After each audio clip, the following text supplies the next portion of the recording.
renaming the Central Bicol State University of Agriculture in the province of Camarines Sur to Governor Luis R. Villafuerte University of Agriculture.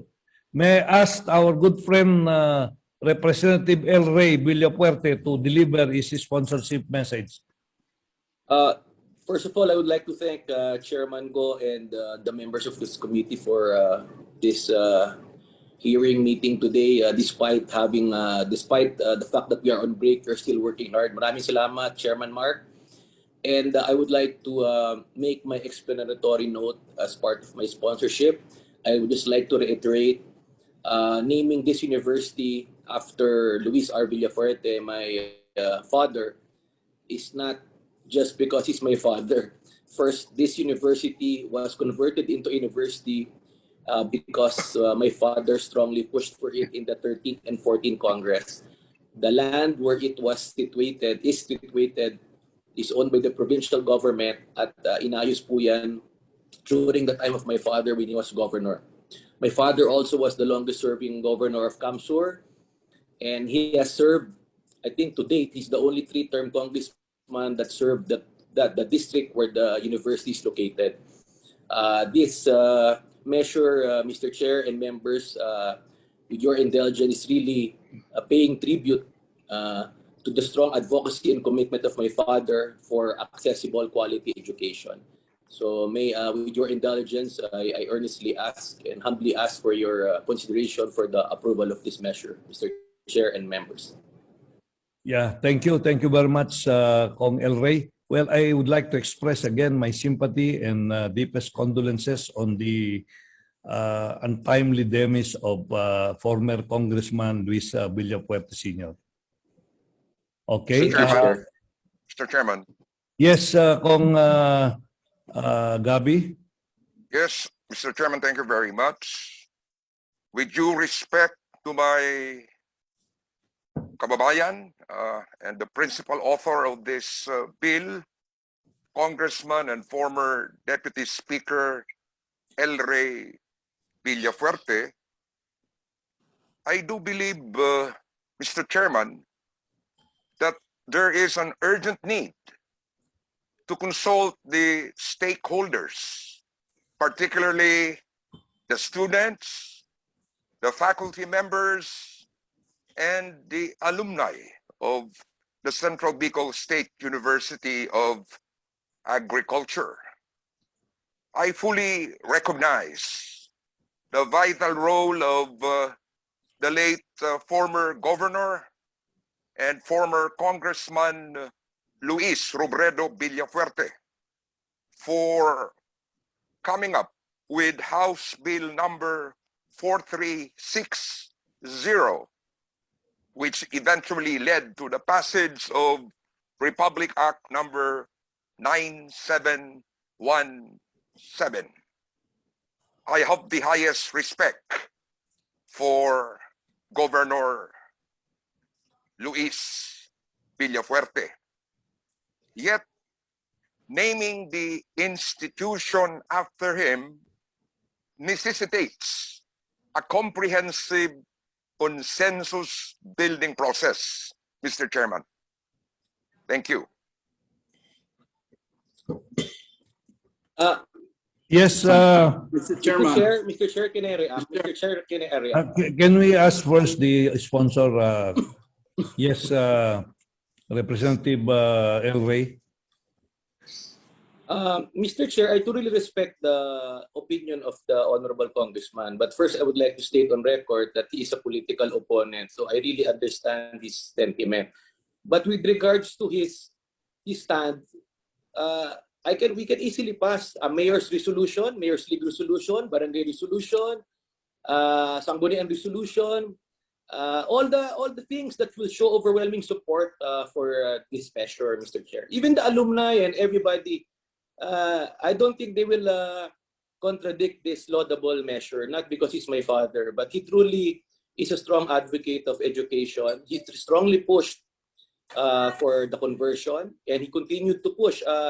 Prior to his demise, Mr. Chair, he was an active board member of CBSUA. So Sa akin lang, let's take away politics on this measure, because if the concern of the Honorable Congressman Gabby Bordado is just the support of these sectors, I think saying that this is political, if you say consultation, madali naman pong mabigayan. Ano ba ang gusto mo? Councilors League, Mayor's League, Sangguniang Resolution? I can pass that by next week, Mr. Chair.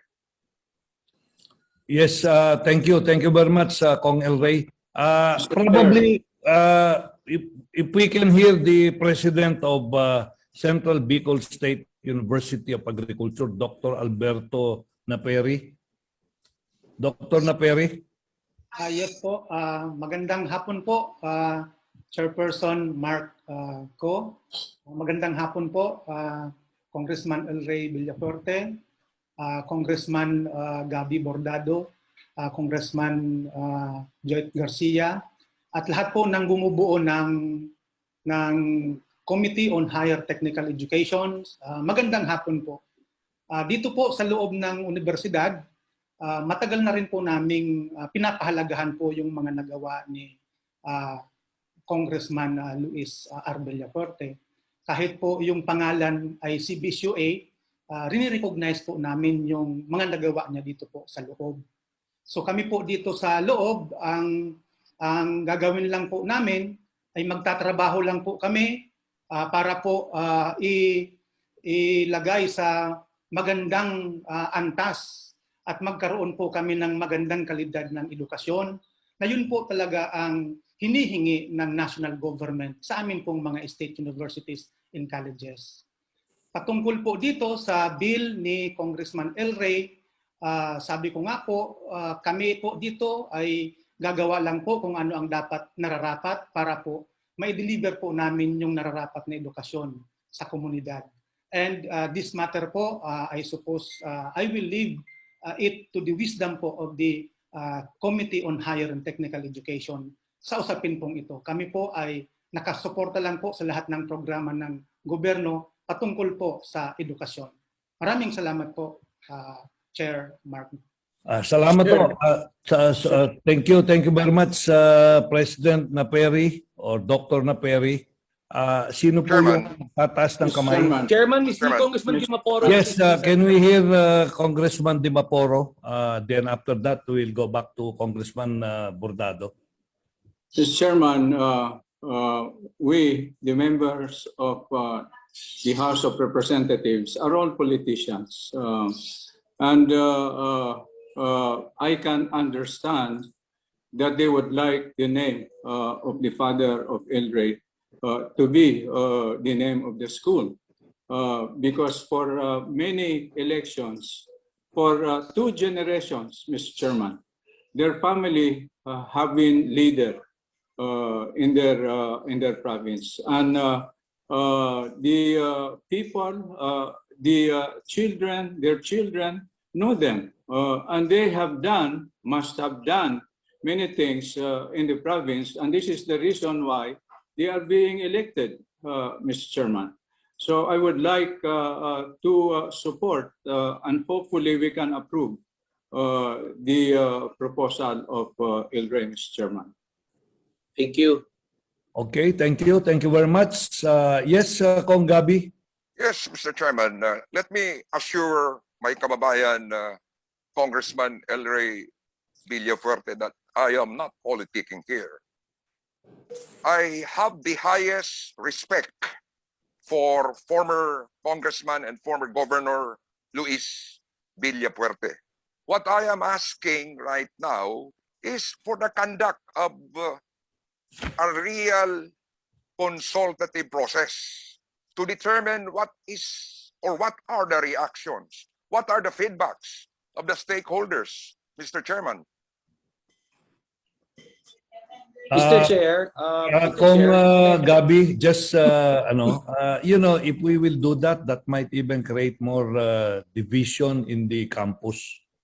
I think we don't like, as you said, we don't like that this will be politicized. So I think we can objectively determine whether there is a need to rename the university. And we have to look at the person being recommended the contributions that he has made to the university.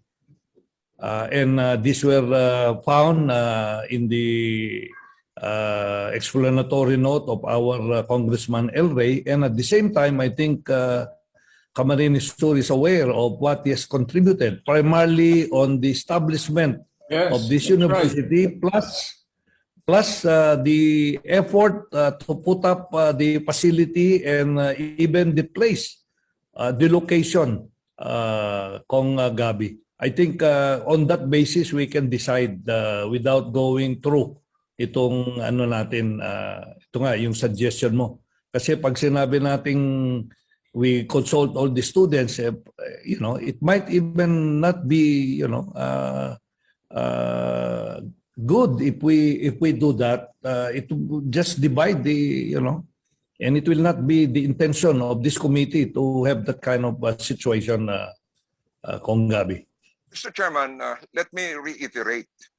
I fully recognize the contributions of former Congressman and former Governor Luis Villafuerte to the growth and development of the Central Bicol State University of Agriculture. But I think we do need to get the reactions of the stakeholders. In fact, the president of the Central Bicol State University texted me, and I quote, "Our university is already known in the international arena, and changing its name may have some implications. CBSUA is very unique. Using the name of Governor Luis Villafuerte reflects political affiliation, inclination. We should maintain a state of being a political or non-partisan," unquote. Mr. Chair, can I just react for a while? Mr. Chair, can I react? Yes, Kong El Rey. The basis of the objection is for me is ano mababaw kasi for you to say my father is internationally known, he was an investment banker, and for them to say na hindi to political, what about the Mariano Marcos? What about the Marcos schools? What about the Cory Aquino schools? You should not think of them as a name or politicized. It's in their memory and the contribution they have done, diba? So what I'm saying is, for the information of our members, we are not in the habit po of naming institutions in our family name. In fact, we've been in politics for more than 50 years, and this is the first time we're asking a name of a school. Wala nga kaming highway despite the fact that we have built hundreds of kilometers highway. We've never named any highway under us. We've never named a higher education under us, Mr. Chair.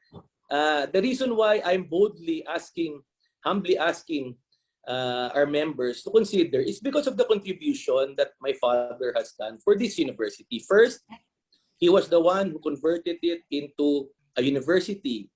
Second, the land that where it's situated, my father was the one who fixed it. In fact, it's still owned by the provincial government. We can take away that land anytime, but we're not. We're even expanding it. It's owned by the provincial government, Mr. Chair. You can ask even the president that there is no proof that the CBSUA owns it.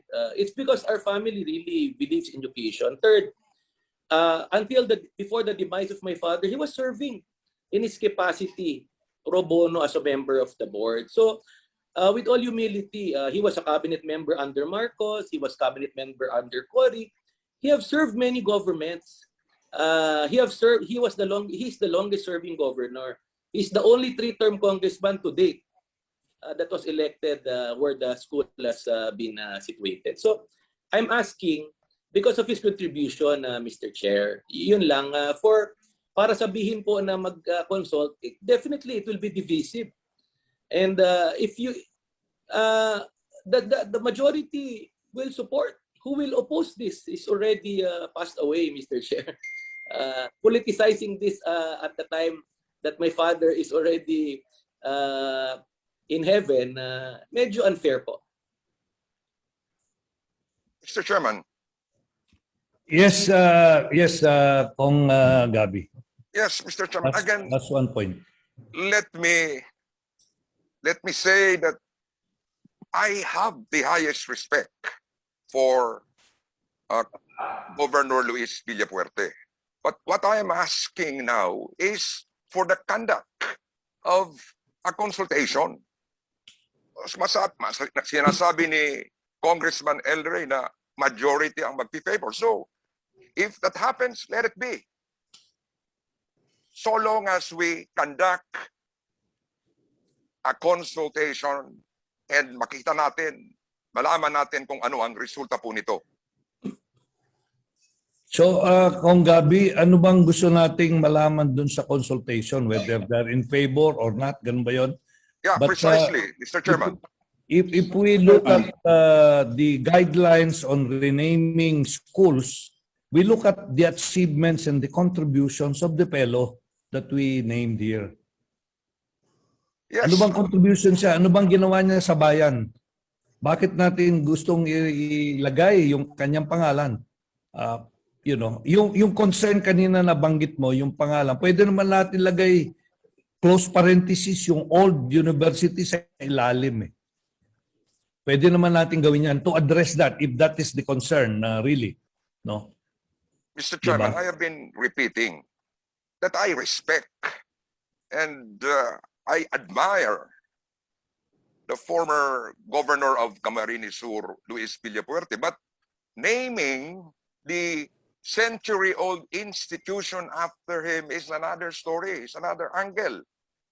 And I believe there is a need for a clear-cut consultation process to determine whether the stakeholders are in favor of renaming the Central Bicol State University of Agriculture into Luis R. Villafuerte State of Agriculture. Mr. Chairman. Yes, Kong Dimaporo. Yeah.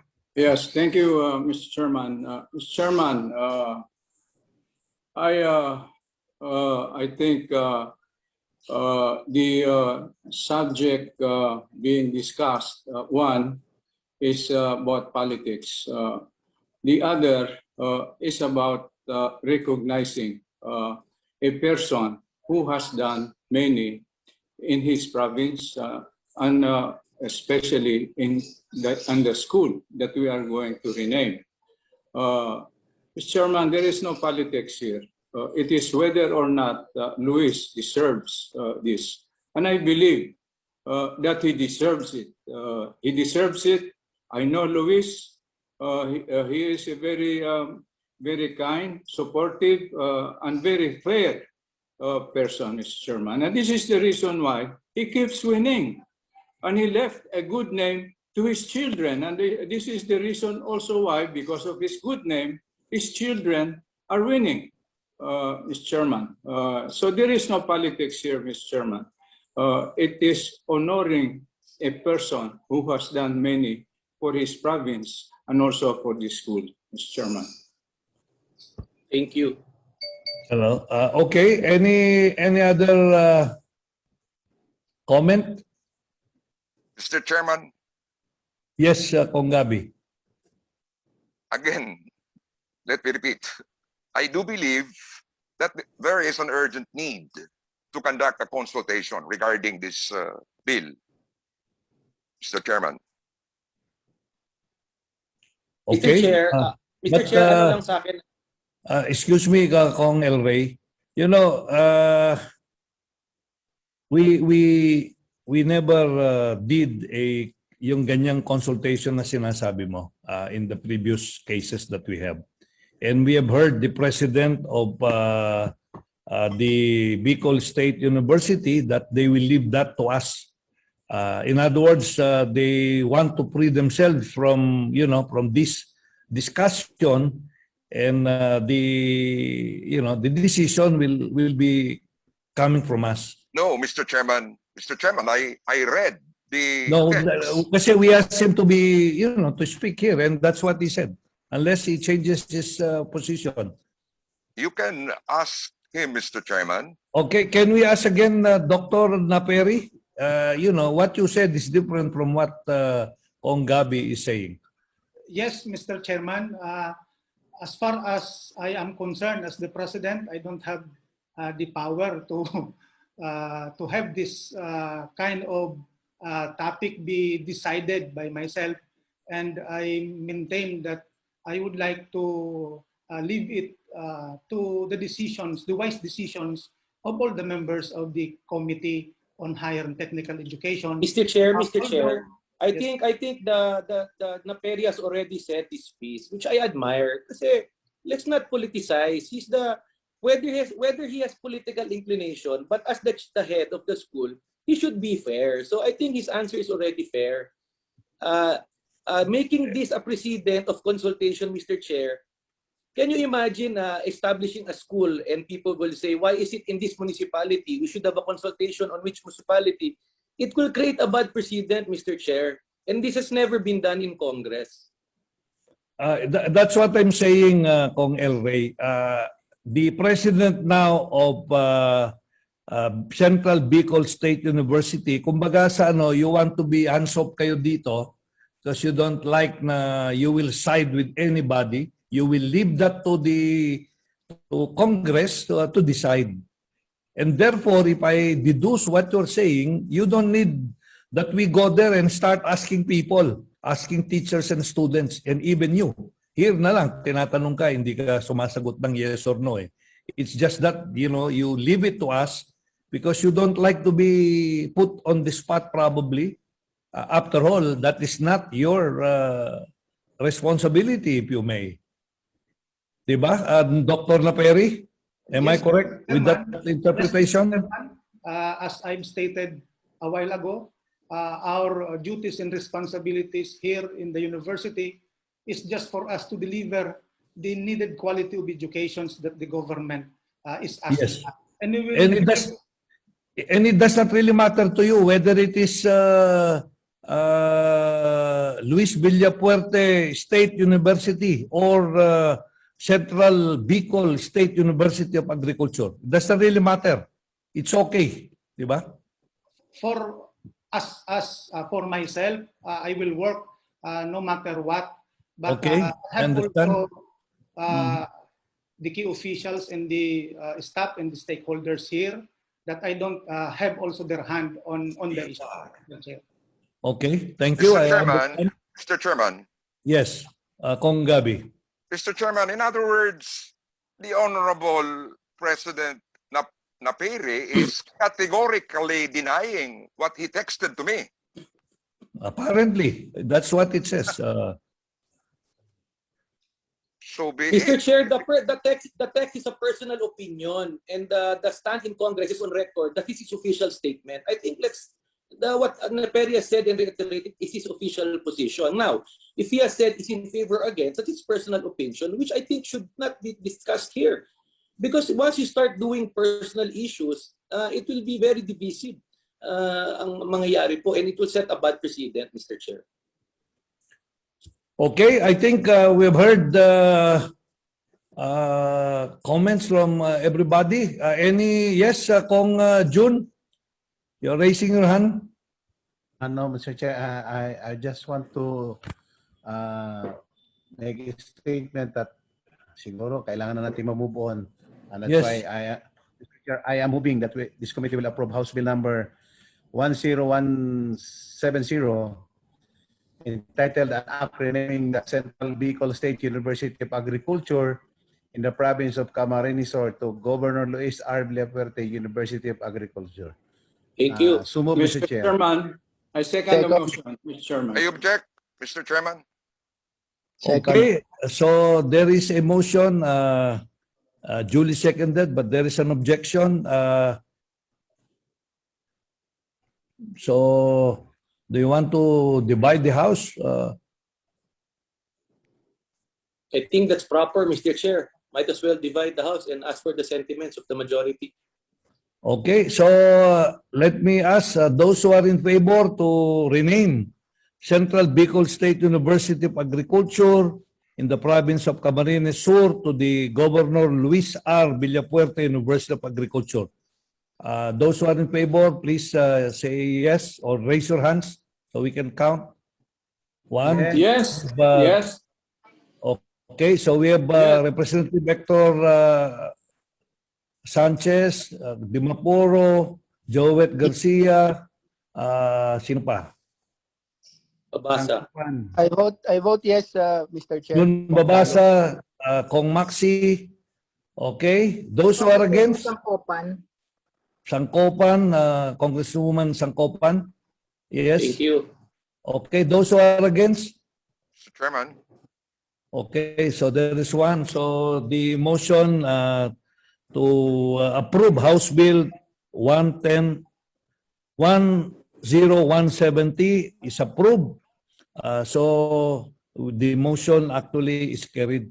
So this is actually renaming the Central Bicol State University of Agriculture in the province of Camarines Sur to the Governor Luis R. Villafuerte University of Agriculture is approved, including its committee report. Yes, Mr. Chairman. Including Okay, so including its committee report. So I think congratulations, Kong El Rey. Thank you, all the members share, Congressman Dimaporo, Congressman Hector, Congressman Ami, and babasa si Maxi, and sa lahat po, maraming salamat po.